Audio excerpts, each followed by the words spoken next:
yung isa din sa mga example na nakikita nyo na hallmark ng administrasyon. Meron silang sinasabi ngayon, tapos iba yung gagawin nila.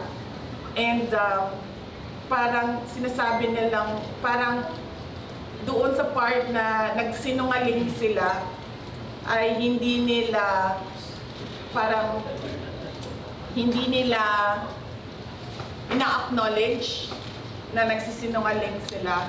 And the best example niyan is magsasabi ka na 20 pesos ang kilo ng bigas. Tapos, noong ikaw ay nanalo, ay hindi na, wala na, nakalimutan na yung 20 pesos na kilo ng bigas.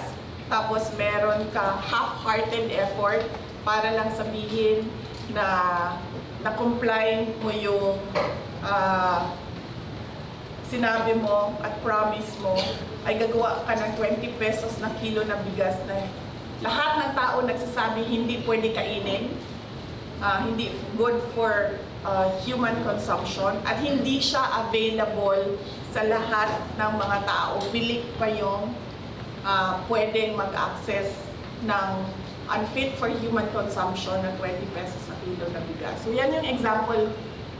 Yan yung example. May sasabihin sila ngayon, tapos iba yung sasabihin nila sa susunod, pero hindi sila nagsisinungaling.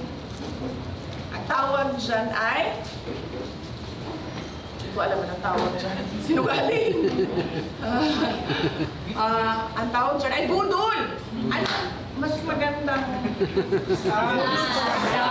scam.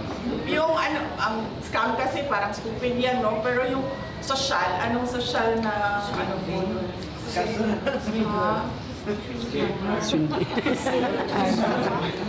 Yun, pag-isipan natin kung ano yun. Pero sa isa, meron na tayo, intellectually challenged. BP, yung reaction na talaga yung sinasabi ni BBBM na no significant impact sa ating economy in Israel.